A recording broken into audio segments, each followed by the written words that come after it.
Bonjour à tous et bienvenue dans cette deuxième partie sur le système colonial espagnol. Dans cette vidéo, comme nous l'avons indiqué dans la précédente, nous allons nous intéresser aux institutions de la colonie basées en Espagne et aux méthodes de contrôle des administrations américaines. À côté de moi, vous pouvez voir la ville de Séville. Séville a été pendant 2 siècles le centre névralgique de cette colonisation espagnole, et ce n'est qu'à partir du XVIIIe siècle que Cadiz devient le principal espace de liaison avec les Amériques. Séville et Cadiz étaient deux des villes les plus sûres et les plus proches des routes commerciales navales vers les colonies américaines. Cette position géographique était importante, car malgré les avancées technologiques survenues entre le XVe et le XIXe siècle, il fallait plusieurs semaines pour effectuer le voyage transatlantique. Elles abritaient également des institutions très importantes, telles que la Casa de Contratación et le Consulado de Cargadores e Indias, ce qui facilitait non seulement le déroulement des démarches administratives, mais aussi la collecte d'informations en provenance des Amériques. Mais quelles étaient les institutions espagnoles qui contrôlaient l'administration américaine? Eh bien, la première institution, la plus importante, était le Conseil des Indes. La date officielle de création du Conseil des Indes est 1524. Cependant, avant cette date, les membres du Conseil de Castille s'occupaient de ces questions.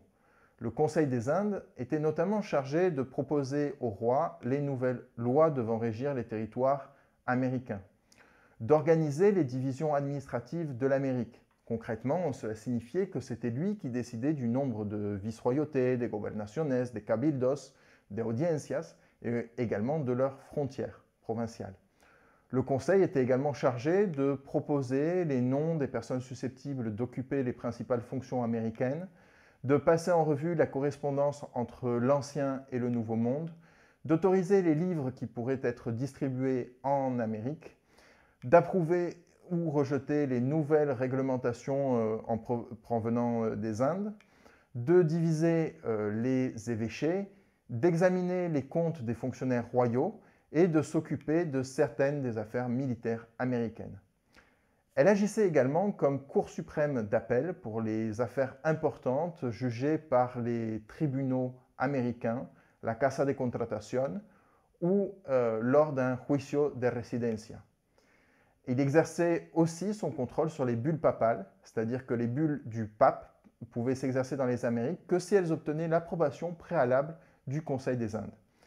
Et il exerçait également le droit de présentation pour toutes les charges et dignités ecclésiastiques, c'est-à-dire qu'il décidait quelles étaient les personnes susceptibles d'exercer ces charges, par exemple une charge d'évêque. La méthode la plus efficace du Conseil des Indes pour contrôler son administration et s'assurer de l'application des lois décidées dans la métropole était le juicio de residencia.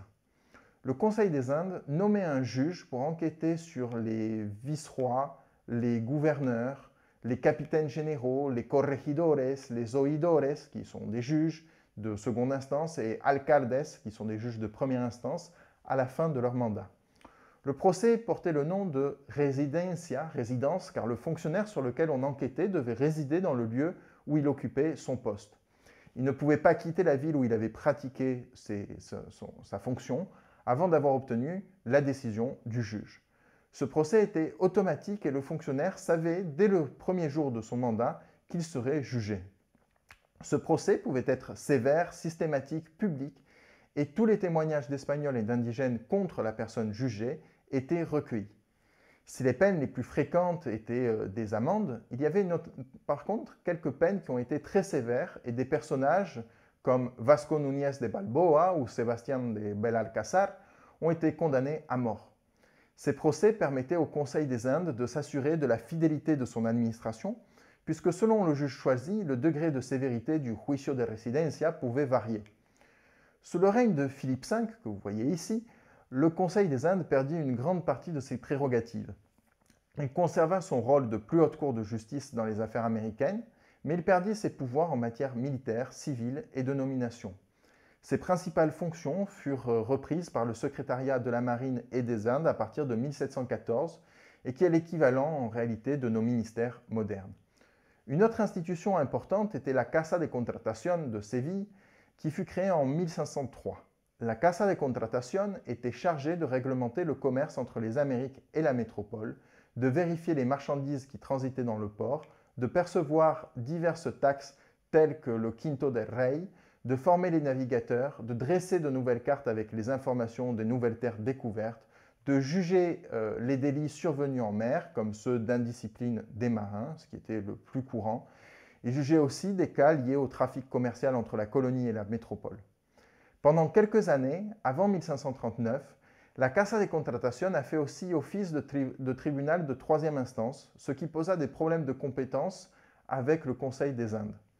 Pendant longtemps, la Casa de Contratación a abrité une autre institution complémentaire qui était le Consulado de Cargadores e Indias, qui était à la fois une corporation de tous les marchands qui commerçaient avec le Nouveau Monde et un tribunal pour trancher les affaires impliquant des membres quelques-uns de ses membres en matière privée. En plus, le consulat était chargé de l'aide aux victimes d'un naufrage, de la nomination de certains postes dans les flottes et d'autres fonctions connexes. Vous avez désormais toutes les informations nécessaires pour avoir un panorama général des institutions coloniales. Sur le graphique à côté de moi, vous pouvez voir les différentes institutions américaines et espagnoles de la colonie qui résument visuellement ces deux vidéos. Si vous voulez en savoir plus sur le sujet, vous pouvez lire une excellente compilation d'articles sur l'administration coloniale coordonnée par Feliciano Barrios et intitulée « Droit et administration publique dans les Indes hispaniques ». Et ça y est, il est temps pour moi de vous dire au revoir et à bientôt pour une nouvelle vidéo.